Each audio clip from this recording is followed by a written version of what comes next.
Hello and welcome. You're watching NewsX with me, Devika Chopra.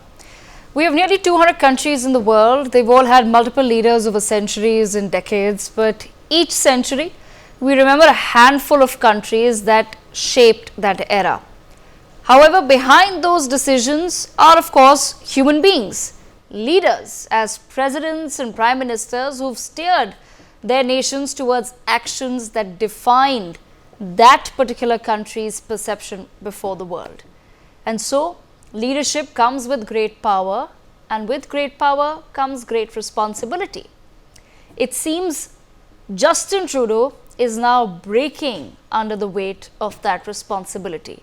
Reports suggest that Justin Trudeau is likely to step down from the post of Prime Minister of Canada sooner rather than later. The 53-year-old is under immense pressure from his party to step down 9 years since being in power. Justin Trudeau has come under fire by his colleagues after incoming US President Donald Trump proposed to introduce 25% tariffs on the country. Chrystia Freeland unexpectedly stepped down as Canada's Deputy Prime Minister mid-December, citing differences with Trudeau on how to approach Trump's presidency and the tariff proposals. Freeland slammed Trudeau and his quote-unquote costly political gimmicks in her resignation letter. Now, the truth is Canada was already due to hold a general election by the end of October this year, but it seems Justin Trudeau is unlikely to stay on in power until then. So, essentially, it all boils down to his legacy. Are you leaving behind a nation and a world that is better or worse? How will history define the legacy of Canadian Prime Minister Justin Trudeau? We will let the history books write those chapters, but here's a quick look at his report card.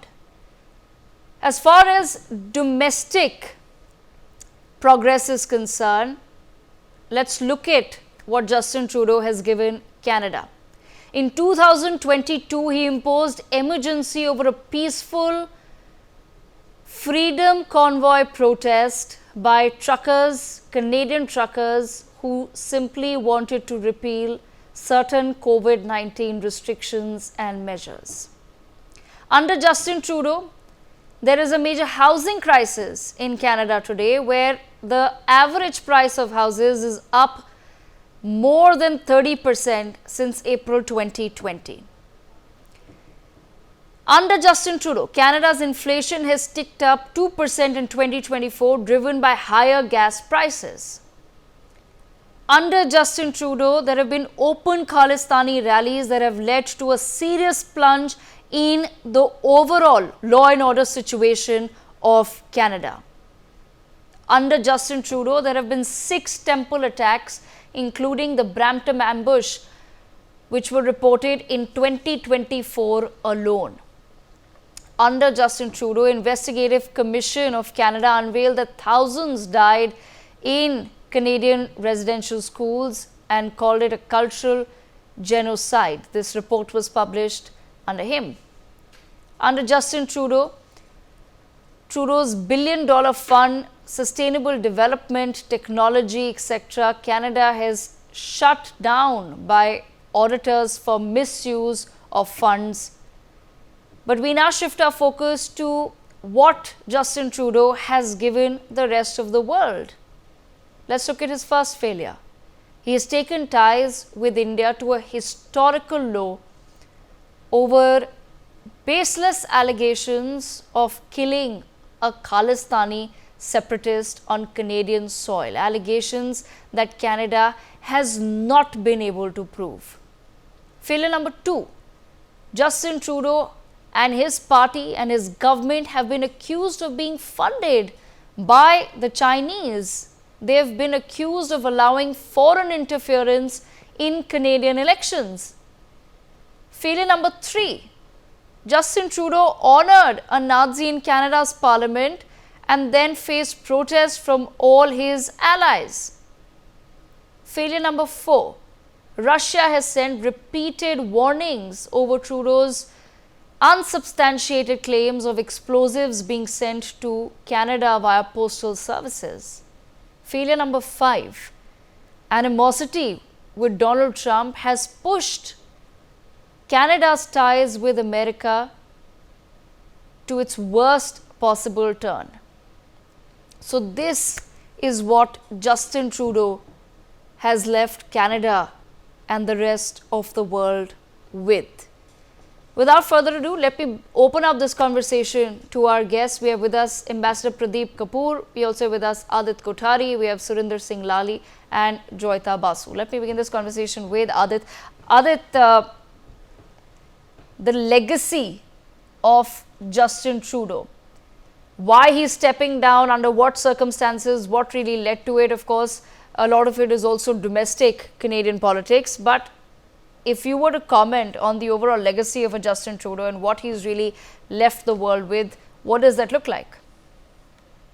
So, Devika, I think you summed it up fairly nicely. I think, so many scandals that this man has been involved in. Had it been any other prime minister of any other country, this would have broken many governments. The number of scandals and the number of controversies, both internal and external, that this man has been involved in. The latest being, of course, the spat with his Minister of Finance, and that has essentially gone up to break the Liberal Party into two factions, thereby making him completely unelectable. The Liberals particularly have a massive amount of disdain for Trudeau now, is because of his perseverance and also his relentless to let go of the seat, which is why he finds himself in that sort of a minority position. The one part which I'm still not convinced with is that if he does go eventually today, even if he does resign as the party leader, he might just continue to be the prime minister of the country by gaining some sort of a support from Jagmeet. Jagmeet has always come into supporting him through thick and thin. Another month's time, he'll be eligible for his pension as well. The only issue here is if NDP continues to risk their position electorally and continue to support Trudeau as a consequence, that might make them, fairly unelectable as well. So all in all, the tipping point at this point is the firing of both his deputy prime minister, and the finance minister, and now dealing with all the schisms within his party. It looks more likely that he's going to go. From a legacy perspective, he is probably going to go down as the worst prime minister in Canada's history. It's a really shoddy history, legacy that he'll be carrying forward. Previously it was his father, now he's just picking up the mantle and running with it. Devika.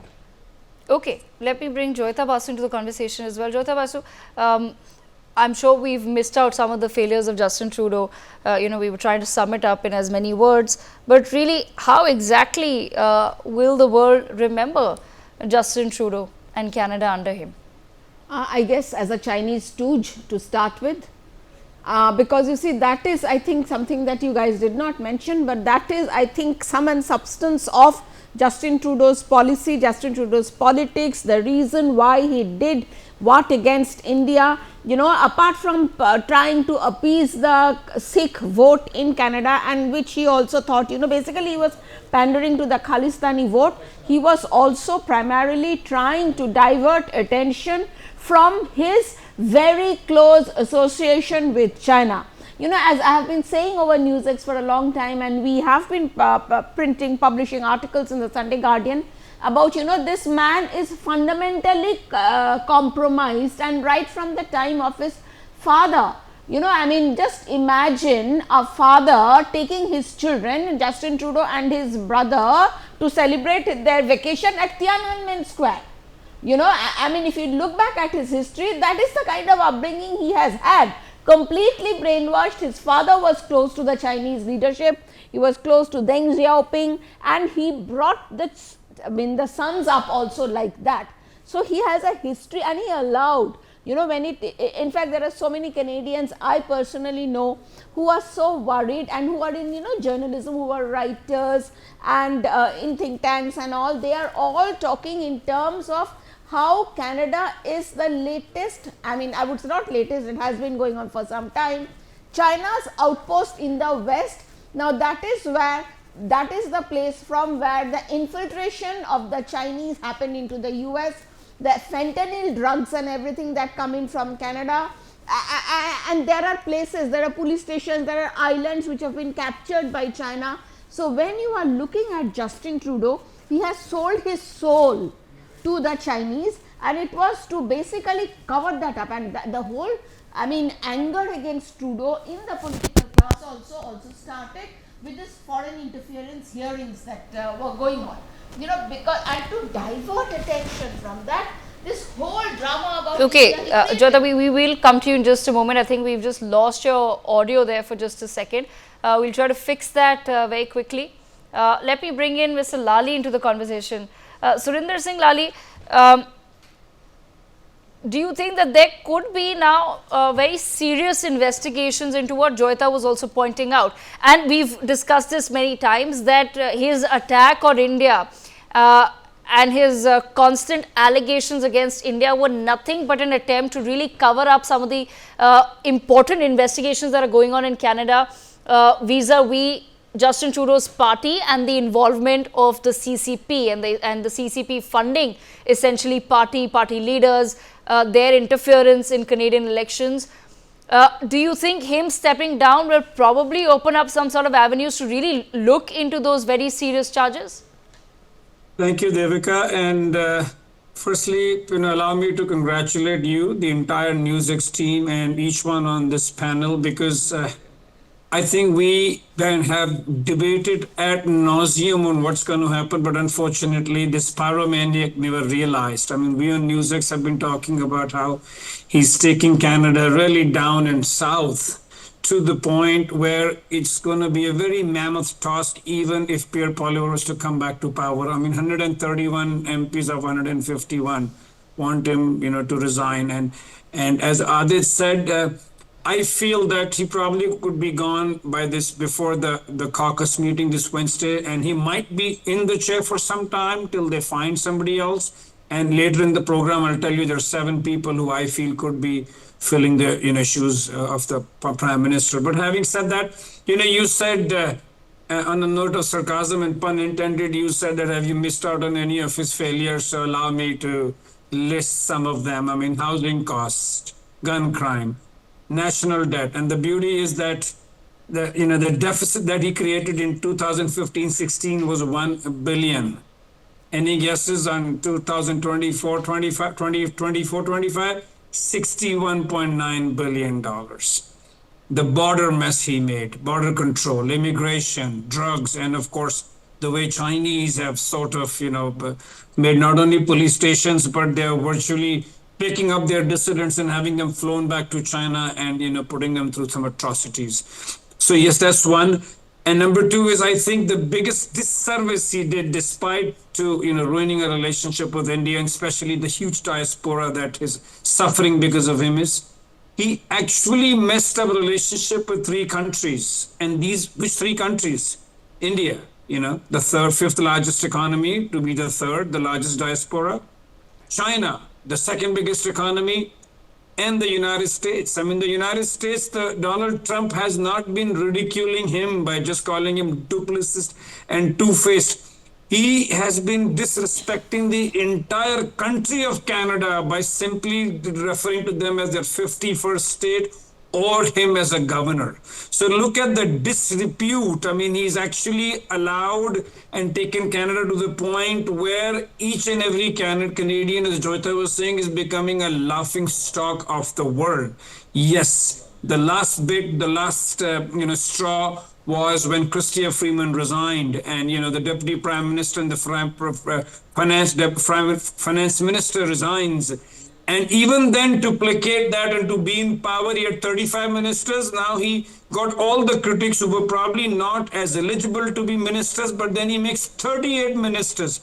And my last point is in my first submission is that the Marxist Maserati owner, Jagmeet took him for a royal ride. And I'm not too sure if Jagmeet is going to come and stand next to a sinking ship, because his political, dividends could also get affected.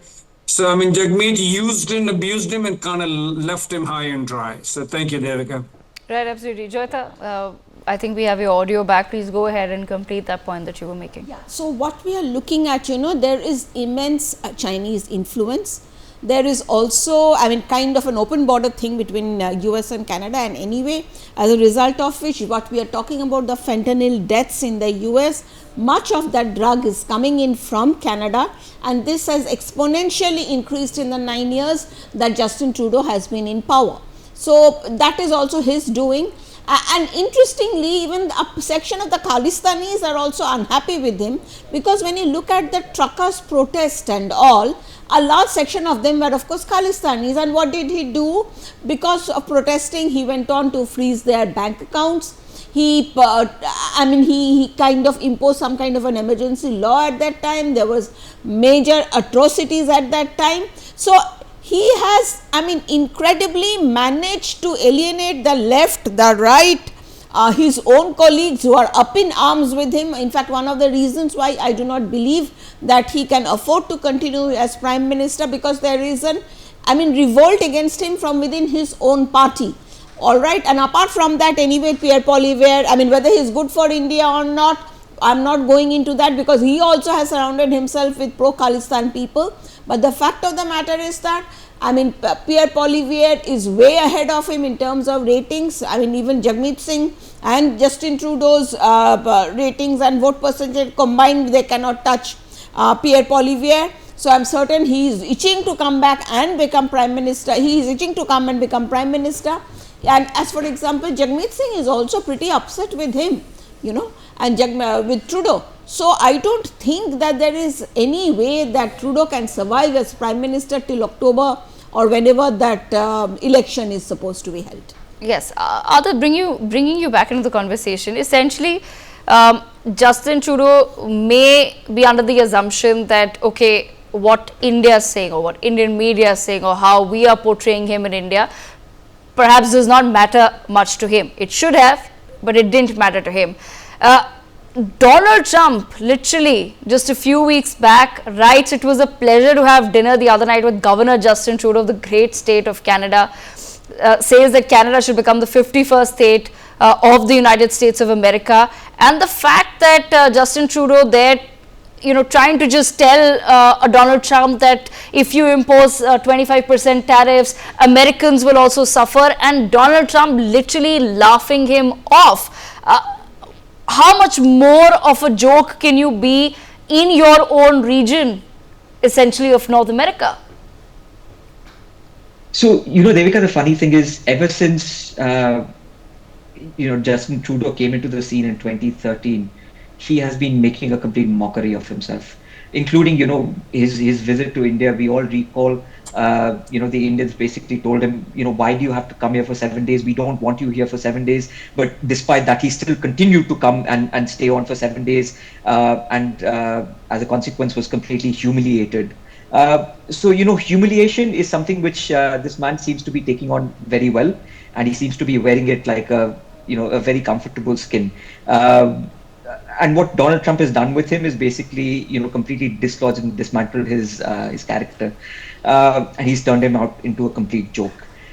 So going forward, his political career is completely done with. I don't think there is anything left in him, with anybody will come and support him. I don't think his own family members would stand by his political rhetoric at this point, because he completely embodies that sort of doublespeak. He came out to be this poster boy of wokeism, but ultimately, what did he do? He started to impose freedom of speech curbs in Canada, and he's been a complete hypocrite. So going on from here, his legacy is completely tarnished. I think his political career is completely done. And it all started with, him trying to deflect the Niger killing on India and, the Chinese interference on which he was actually meant to be speaking on Parliament, but he decided to speak about Niger instead. So, it all started from there, and that from there on, it's been a curve which is falling down quite enormously.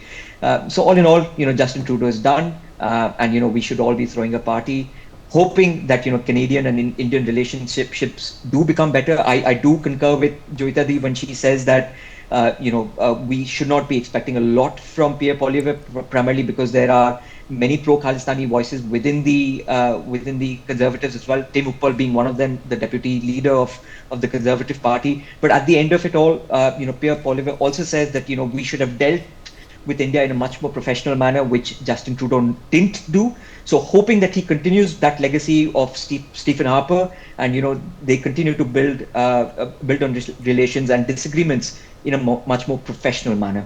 Okay, Surinder Lali, do you expect that that's probably going to happen under the next leader of Canada? And essentially, how long will it take for India-Canada ties to somewhere be normalized? Because what's happened between us is not something, we can't really set a timeline of just a few months that there'll be a change of government or change of regime and suddenly India and Canada will be back, on good terms. I don't think that's going to happen, but what's your assessment? I think it's going to take a lot longer than we expected, because as Adil rightly said, the infiltration of the K elements in India, not just the K elements. I mean, there are people from all sorts of fringe rogues who've taken political asylum in Canada, and they're all over the place, be it the RCMP or the Peel police. I mean, just to give you an idea that, he was actually, the way he was heading, he was taking Canada the Pakistan way.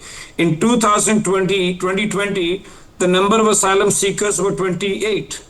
2021 it shoots up to 144, and 2022 it goes up to 620 people. I'm not trying to brush all asylum seekers with one stroke, but end of the day, he, under the bogey of free speech, he allowed all fringe rogues all over the world, all sort of criminals involved in nefarious activity, be it the Chinese or be it the K elements or be it the Mexicans, because it has such a long border. I think it's over a 3,000-kilometer border, maybe more than that. So he allowed a lot of these rogues, which are now in his backyard. Now, how challenging a task it will be for Pierre Poilievre to come and clean those weeds is not going to be easy. But I have a feeling that better sense has to prevail, because it's such a large diaspora, and the way the world is today, everybody's so connected. Especially the supply chains, and they've invested billions of dollars in their pension funds are invested in India too. So I have a feeling it's not going to be easy. But it's going to take a lot more time than it normally should have ought to. And a lot also depends, Devika, on the way Donald Trump, because we don't know. That gentleman is also, we don't know which direction he moves to. So it all depends on how the next individual who sits on the hot seat of the Prime Minister of Canada deals with Donald Trump, because he's not an easy individual to deal with, and how well he steers the relationship, because Canadian 75% of their exports are with America. So when I was there, we used to call Canada as our backyard. So Canada is really dependent on America too. So it all depends on how America chooses to treat and how all of this pans out. Okay, Jyoti, I leave the last word with you. As far as relations with India are concerned, what is your assessment? What will it really take? Well, when you are looking at India-Canada relations, it has hit the nadir, or maybe it has just stopped one step short of basically a total disconnect, a total cutting off of diplomatic relations. So you can imagine what Trudeau has done.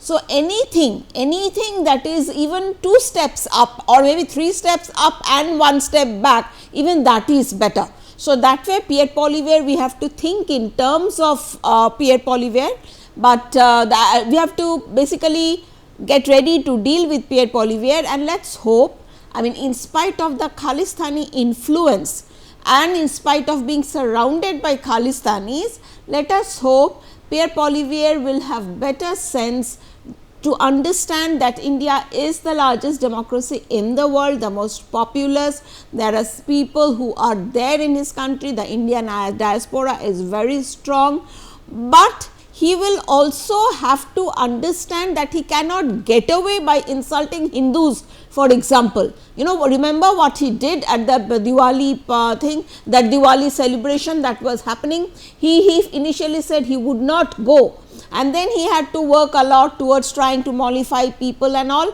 because you see, I mean, it is time to explain to him, and thankfully, among the conservative side of the Canadian political discourse, there are a lot of people who are pro-India. So, let us hope it is not just going to be the Indian government and Indian diplomats or the diaspora.